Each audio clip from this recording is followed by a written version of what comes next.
നിങ്ങളുടെ favourite shows ഇനി ഒരിക്കലും മിസ്സാവില്ല. ഇപ്പോൾ C5 കാണും നിങ്ങളുടെ ഫേവറേറ്റ് ഷോസ് തികച്ചും സൗജന്യമായി. മനസ്സും ശരീരവും ശുദ്ധീകരിച്ച് മാലോകർക്ക് വേണ്ടി കുറെ നാട് ജീവിക്കുക. ബ്രോ എന്തൊക്കെയാ പറയുന്നത്? ഒരു പ്രോഗ്രാം കണ്ടെന്ന് പറഞ്ഞ് ഇങ്ങനെയൊക്കെ മാറ്റം വരുമോ? സഹജ ബ്രോ അല്ല. വിഷ്ണുവേട്ടൻ ഇത്ര പെട്ടെന്ന് ഇങ്ങനെ ഒരു തീരുമാനം എടുക്കുമെന്ന് ഞാൻ ഒട്ടും പ്രതീക്ഷിച്ചില്ലമ്മേ. ഞങ്ങളെ സ്നേഹിക്കുന്ന പോലെ അമ്മയിൽ നിന്നും ഒട്ടും അകന്നു കഴിയാൻ ആഗ്രഹിക്കാത്തൊരു മനസ്സ് വിഷ്ണുവേട്ടൻ്റെത്. ഇതിപ്പോ എന്താണാവോ ഇങ്ങനെ ഒരു തീരുമാനം എടുത്തെന്നറിയില്ല. എന്തു ആയിക്കോട്ടെ, എന്തായാലും സത്യം അറിഞ്ഞുകൊണ്ടാകാൻ സാധ്യതയില്ല. അതിനവര് സമ്മതിക്കുകയില്ല. സ്വന്തം മകനെ തന്റെ ചിറകിന്റെ അടിയിൽ കാത്തു സൂക്ഷിക്കണമെന്ന് ഇപ്പോഴും ആഗ്രഹിക്കുന്ന ഒരു സ്ത്രീ അവര്. അവരുടെ മനസ്സിൽ ശാലിനിയോ സത്യമോളോ മറ്റാരും തന്നെയില്ല. ഉള്ളത് അവരുടെ മകൻ മാത്ര. അവരാരെങ്കിലും ആത്മാർത്ഥമായിട്ട് സ്നേഹിച്ചിട്ടുണ്ടെങ്കിലും അത് മകനെ മാത്രം. അവരാർക്കെങ്കിലും വേണ്ടി കണ്ണീരൊഴുക്കിയിട്ടുണ്ടെങ്കിലും അതും ഈ മകന് വേണ്ടി മാത്രമായിരിക്കും. സത്യാമ്മ എങ്ങനെ വന്ന് ബഹളം വെച്ചാ എന്താ സംഭവിക്കാന്ന് എനിക്കൊരു ഉറപ്പുമില്ല അമ്മ. ആ കാര്യത്തില് അങ്ങനെ നമുക്ക് ഒരു ഉറപ്പും പറയാൻ പറ്റില്ല മോളെ. ആ അമ്മയുടെ കണ്ണുനീരിന് ഒരുപാട് പ്രാധാന്യം കൽപ്പിക്കുന്നുണ്ട് വിഷ്ണു. അവര് തമ്മിലുള്ള ആത്മബന്ധവും വലുതാ. ഇനിയും ഇങ്ങനെ വിഷ്ണുവേട്ടൻ അകന്നു നിന്നാ സത്യയുടെ മനസ്സിന് താങ്ങാനാവില്ലത്. അവൾക്ക് മുന്നിൽ വിഷ്ണുവേട്ടനാണ് അവളുടെ അച്ഛൻ എന്ന കാര്യം അറിയുക തന്നെ വേണം.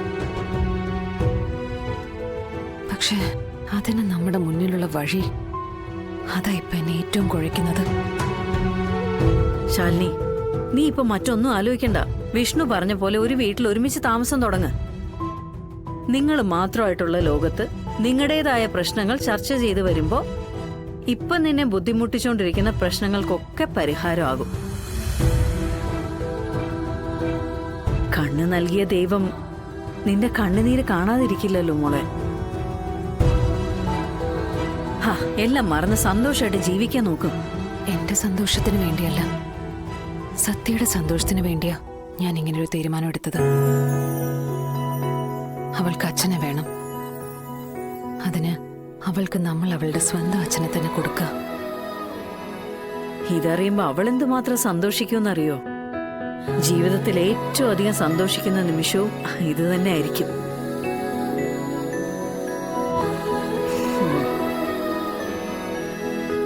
പറഞ്ഞറിയിക്കാൻ നമുക്ക് ഇനിയും സമയമുണ്ട്. വരട്ടെ, എല്ലാം ഒത്തു വരട്ടെ. അതുവരെ നമുക്ക് ഇങ്ങനെ തന്നെ അങ്ങ് പോവാം.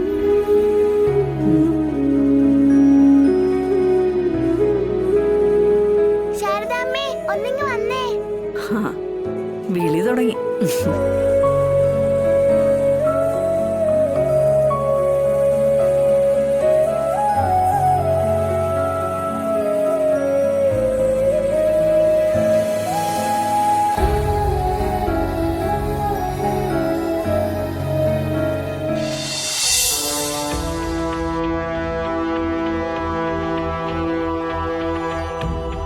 രോഹിത്തെ, എടാ, ഈ നമ്പർ തെളിഞ്ഞു വരാതെ വരുന്ന കോളുകളൊക്കെ വിളിക്കുന്നതേ ആരാണെന്ന് അറിയാൻ എന്തോ ഒരു മാർഗം?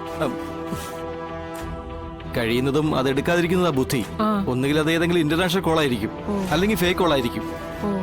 ഇപ്പോ ഓൺലൈൻ തട്ടിപ്പുകൾ ഒരുപാട് വരുന്നുണ്ടല്ലോ. അല്ല, ഇവരിത് എങ്ങനെ വിളിക്കുന്നത്? ഇത് ആരാണെന്നറിയാൻ എന്തോ ഒരു മാർഗം. സത്യമ്മയ്ക്ക് അങ്ങനെ വല്ല കോളും വരാറുണ്ടോ? അല്ല, എനിക്ക് വന്നെന്നല്ല, അങ്ങനെ വരുന്നുണ്ടോ എന്നൊന്ന് തിരക്കിയതാ. കുഞ്ഞേച്ചി പറഞ്ഞതുപോലെ സത്യമ്മയ്ക്ക് എവിടെ നിന്നൊക്കെയോ കോളുകൾ വരുന്നുണ്ട്. ഫോണ് പെട്ടെന്ന് ശരിയാക്കിച്ചതും അതുകൊണ്ട് തന്നെയാ. സത്യങ്ങൾ സത്യമ്മയെ അറിയിക്കാൻ നടക്കുന്നവർ സത്യമ്മയെ വിളിക്കുന്നുണ്ട്, തീർച്ചയാ. തട്ടിപ്പുകാർ പല വഴികളും നോക്കും. അവർക്ക് ആവശ്യം നമ്മുടെ ഇരിക്കുന്ന പണമാ. നമ്മളെന്താ വേണ്ടേ? പറ്റിക്കപ്പെടാതിരിക്കാൻ വേണ്ടി ശ്രമിക്കണം. ഓം നമഃ ശിവായ. ഓം നമഃ ശിവായ. ഓം നമ ശിവായ. ഓം നമ ശിവായ. ദൈവങ്ങളെ, ഓം നമ ശിവായ. ഓം നമ ശിവായ.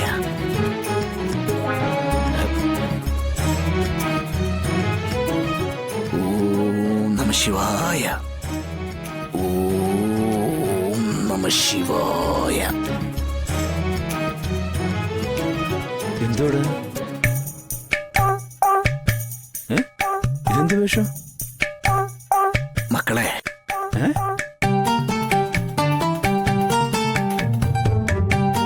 ഈ ലോകം തന്നെ ഒരു മിഥ്യയാണ്. ഇവിടെ കാണുന്നതും നമ്മൾ അനുഭവിക്കുന്നതൊന്നും തന്നെ നമുക്ക് സ്വന്തമല്ല. ഉള്ളതെല്ലാം ഇന്നല്ലെങ്കിൽ നാളെ മറ്റൊരാൾക്ക് സ്വന്തമാകേണ്ടതാണ്. ഇവൻ എന്തൊക്കെയാ പറയുന്നേ? ആ എടാ വിഷ്ണു, എന്ത് വേഷം കേട്ടാടാ ഇത്? മാതാവേ, വിഷ്ണു അല്ല, സ്വാമി.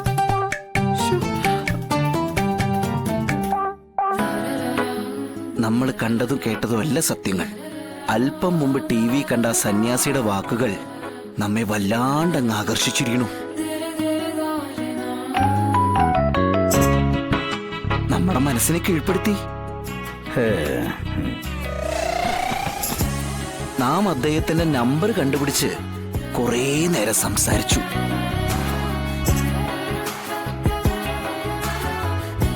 ഇത്രയും നേരം എനിക്ക് അദ്ദേഹം സമാധാനത്തിന്റെ പാതയിലൂടെ എങ്ങനെ സഞ്ചരിക്കാം എന്നതിനെ കുറിച്ച് വളരെ വിശദമായിട്ട് പറഞ്ഞു തരുമായിരുന്നു.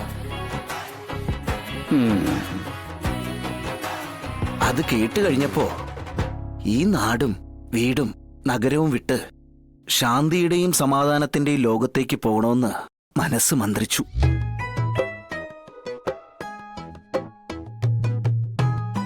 അതുകൊണ്ട് നാം എന്നേക്കുമായി സമാധാനത്തിന്റെ ലോകത്തേക്ക് ഒരു യാത്ര പോവാ.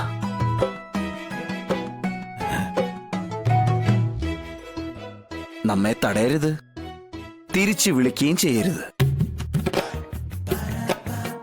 മനസ്സും ശരീരവും ശുദ്ധീകരിച്ച് മാലോകർക്ക് വേണ്ടി കുറെ നാള് ജീവിക്കാം.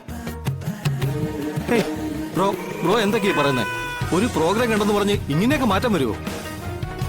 സഹജ, ബ്രോ അല്ല, സ്വാമിജി. അതൊരു പ്രോഗ്രാം അല്ലായിരുന്നു. നാം കുറെ നാളുകളായിട്ട് മനസ്സിൽ കൊണ്ടുവരുന്ന ചോദ്യങ്ങൾക്കുള്ള ഉത്തരം. ഡൗൺലോഡ് ചെയ്യൂ C5 ആപ്പ്. കാണൂ എല്ലാ എപ്പിസോഡുകളും സൗജന്യമായി.